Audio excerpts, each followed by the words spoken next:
आप देख रहे हैं देश लाइव, देश की आवाज।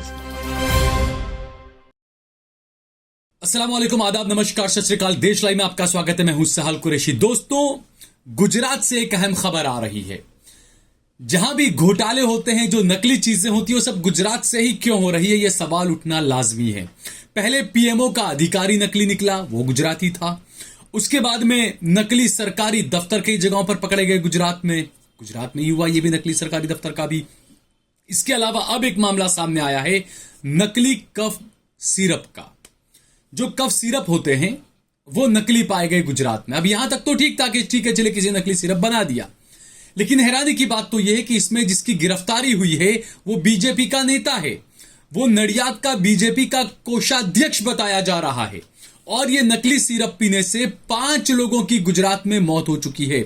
हम बात कर रहे हैं गुजरात के खेड़ा की। खेड़ा जिले के अंदर अलग अलग कुछ छोटे मोटे गांव हैं।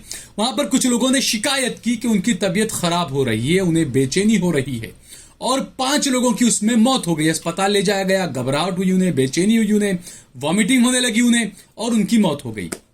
जब पहले 2 मौतें हुई, 3 मौतें हुई, तब तक पुलिस महकमा आराम से सो रहा था। लेकिन जब मौतों का आंकड़ा बढ़ने लगा, जब 4-5 मौत हो गई, तो पुलिस वाले थोड़ा सा जागे, पुलिस तंत्र थोड़ा सा जागा, और उसके बाद उन्होंने छानबीन शुरू की। नितेश चौहान, दवाई पी थी नितेश चौहान ने, अस्पताल उनको ले जाया गया, आईसीयू में उनको रखा गया। पुलिस वाले वहां पहुंचे, पुलिस ने नितेश से पूछताछ की, और उसके बाद नीतीश की मौत हो गई। उसके बाद नीतीश के घर वालों से पूछताछ की पुलिस ने, और उसके बाद पूरी लाइन दोरी पुलिस के हाथ में आई।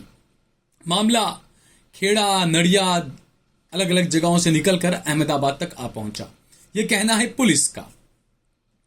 इस पूरे मामले में आपको बताएं कि बीजेपी का नेता है, क्योंकि मोरबी का जब ब्रिज गिरा था तब भी बीजेपी के नेता के किसी का नाम आ रहा था, उसके अंदर बीजेपी से जुड़ा हुआ तार वहां पर जुड़ रहे थे।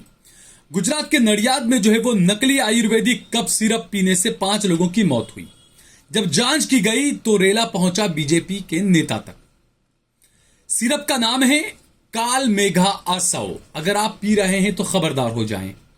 काल मेघा आसव, जिस दुकान में यह सिरप बेचा जा रहा था, उस दुकान के मालिक का नाम है किशन नारायण, जो कि नडियाद के बीजेपी का कोषाध्यक्ष है। परचूरण की दुकान है इसकी, और परचूरण की दुकान में यह कफ सिरप बेच रहा था। आप सोचिए, परचूरण की दुकान में कफ सिरप। और गुजरात में कफ सिरप का काफी जबरदस्त तेजी के साथ में जो है वो व्यापार चल रहा है, क्योंकि गुजरात के युवा, डिप्रेशन में जो लोग हैं, जिनके पास में नौकरियां नहीं है, सरकार कहती है बहुत नौकरियां हैं, लेकिन जिनके पास में नौकरी नहीं है, रोजगार नहीं है, ऐसे गुजरात के कई सारे युवा कफ सिरप पीकर नशा कर रहे हैं। और अब यह पता चल रहा है कि बीजेपी के नेता इसके अंदर शामिल हैं, और ऐसे कफ सिरप आ रहे हैं जिनसे लोगों की मौत हो रही है। नारायण के साथ ही 2 और लोग, ईश्वर लोढ़ा और योगेश योगी, को भी गिरफ्तार किया गया है। और नटू भाई सोड़ा से बातचीत की थी पुलिस ने। नितेश चौहान और उसके जीजा की भी मौत हुई थी। पुलिस ने जांच की और पीएम करवाया, और उसके बाद में जब एफएसएल की रिपोर्ट आई तो उस कफ सिरप के अंदर मिथेनॉल पाया गया। अब कफ सिरप के अंदर मिथेनॉल कहां से आया, यह केमिकल कहां से लाया, कौन लाया? बीजेपी का नेता अपनी दुकान में यह सिरप किसकी इजाजत से बेच रहा था? क्या ऐसे कफ सिरप आप परचूरण की दुकान में बेच सकते हैं? यह भी कई सवाल उठ रहे हैं।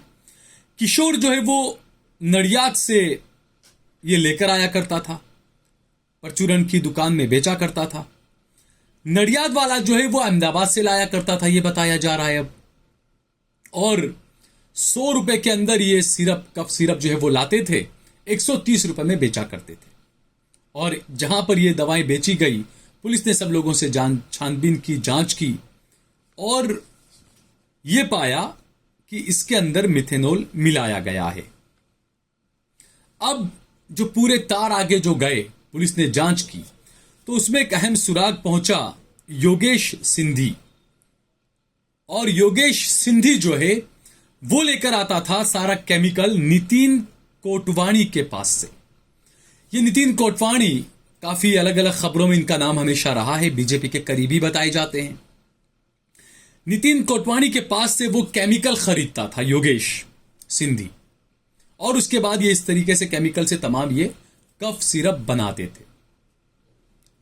वडोदरा पुलिस ने दिसंबर 2021 में भी 1 करोड़ रुपए का कफ सिरप सीज किया था। उस वक्त जो लोग पकड़े गए थे दिसंबर 2021, यानी तकरीबन 1 साल अब होने वाला है, वो लोग आजकल कहां हैं? क्या पुलिस ने उस मामले के अंदर सही से कार्रवाई नहीं की? इस वजह से दोबारा यह मामला सामने आया कि जहां पर 1 साल पहले 1 करोड़ रुपए का कफ सिरप जब्त किया गया हो, सीज किया गया हो, उसी जगह पर दोबारा ये चीजें कैसे हो रही है? इसके लिए जिम्मेदार कौन है? क्या इसके लिए हफ्ताखोरी जिम्मेदार है? क्या इसके लिए पुलिस की कम तनख्वाह जिम्मेदार है? क्योंकि गुजरात के बारे में यह कहा जाता है कि यहां पर पुलिस की सबसे कम तनख्वाह है दूसरे राज्यों के मुकाबले, और इसीलिए क्या ये पुलिस वाले दूसरी लाइनें तलाशते हैं पैसा कमाने के लिए, और गरीबों की इसमें मौत होती है। जो लोग मारे गए, 5 लोग जो इसमें मरे हैं, जिनकी जानें गई हैं, ज्यादातर लोग 35, 36, 38, 40 साल के थे, नौजवान थे, युवा थे, जिनकी मौत हो गई। जिनके छोटे छोटे बच्चे थे, 4 साल के, 5 साल के, 8 साल के, 3 साल के। उनके लिए जिम्मेदार आखिरकार कौन है? इसके लिए इस मौत का जिम्मेदार कौन है? गुजरात में लट्ठा कांड हमेशा होता था, जहरीली शराब। इससे पहले यही गोधरा और इसी रीजन के अंदर हुआ था, लट्ठा कांड हुआ था, और 48 से ज्यादा लोग उसमें मारे गए थे। जो हिंदू मुसलमान की राजनीति करते हैं, मैं उनसे कहूंगा कि आपकी गुजरात सरकार, जिसको आपने हिंदुत्व के नाम पर वोट दिया, लट्ठा कांड में 48 हिंदू मारे गए थे। ये नकली कफ सिरप में आज जो मारे गए, ये 5 हिंदू मारे गए हैं। आपको हिंदुत्व के नाम पर किस तरीके से बेवकूफ बनाया जा रहा है, और किस तरीके से भ्रष्टाचार का बोलबाला चल रहा है कि आपके खुद के हिंदू भाई मारे जा रहे हैं। कभी नकली कफ सिरप पीकर मारे जा रहे हैं, कभी जहरीली शराब पीकर मारे जा रहे हैं, कभी पुल पर से, मोरबी वाले ब्रिज पर से गिरकर मर रहे हैं। हालांकि उसमें तो मुसलमान भी मरे थे, कई लोगों की जान गई थी। लेकिन मैं ये इसलिए बोल रहा हूं कि सिर्फ हिंदुत्व से सब कुछ नहीं होता है दोस्तों। आपको देखना होगा, आपको सवाल उठाने होंगे कि आखिरकार इस देश के अंदर चल क्या रहा है। जहां घोटाले हो रहे हैं, वहां ज्यादा गुजरातियों के नाम क्यों आ रहे हैं? नकली सरकारी दफ्तर गुजरात में क्यों? नकली सरकारी अफसर गुजरात में क्यों? बीजेपी का एक नेता, कोषाध्यक्ष, नकली कफ सिरप के मामले में क्यों? आप तो राष्ट्रवादी पार्टी हैं, आप तो सबसे ज्यादा देशभक्ति करने वाली पार्टी है, और आप ही के नेता इस तरीके से पकड़े जाएं, उनको आप बाद में सस्पेंड कर देते हैं।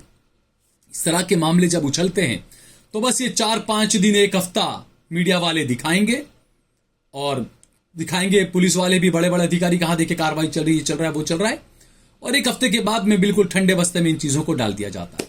उसके बाद 6-8 महीने के बाद में दोबारा ऐसा कुछ कांड होता है, फिर मामला खुल के फिर सामने आता है। लेकिन गोदी मीडिया सवाल नहीं उठा रहा है। किसी मीडिया वाले ने, गुजरात के भी किसी लोकल चैनल ने यह सवाल नहीं उठाया कि जब 1 साल पहले 1 करोड़ रुपए का इसी तरह का नकली कफ सिरप पकड़ा गया था, केमिकल वाला, तो पुलिस ने क्या किया था? आज दोबारा यह नौबत क्यों आई? अगर कड़ी सजा दी गई होती, हफ्ताखोरी न की गई होती, तो शायद ऐसा मामला दोबारा नहीं होता। गुजरात के अंदर धड़ल्ले से शराब बिक रहा है, धड़ल्ले से ड्रग्स बिक रहा है, पुलिस स्टेशनों के आसपास में, करीब में बिक रहा है। क्या पुलिस को नहीं पता ये चीजें? बड़ी हैरानी की बात है। कई जगहों पे आरोप लगे कि पुलिस वाले खुद शराब पीते हुए पकड़े गए, खुद पुलिस वाले शराब पी रहे थे। कई सारे मामले से सामने आए, एफआईआर हुई बाकायदा। ये गांधी का गुजरात है, ये शराबबंदी है। यहां पर किस तरीके से ड्रग्स बिक रहा है, बड़े बड़े अदानी के पोर्ट पे से हजारों करोड़ का ड्रग्स पकड़ा जा रहा है। तो ये कई सवाल खड़े हो रहे हैं दोस्तों कि आखिरकार क्या यही असली गुजरात मॉडल है? सवाल उठना लाजमी है, आपको भी सवाल उठाने पड़ेंगे, आपको सवाल पूछने पड़ेंगे। अगर आपको ये वीडियो पसंद आया हो तो इस पर कमेंट करें, इसे लाइक करें, इसे ज्यादा से ज्यादा शेयर करें। अगर आपने हमारा चैनल देश लाइव सब्सक्राइब न किया हो तो हमारे चैनल को जरूर सब्सक्राइब करें। सोशल मीडिया के तमाम प्लेटफॉर्म्स पर आप देश लाइव को और सहल कुरैशी को जरूर सब्सक्राइब करें और फॉलो करें।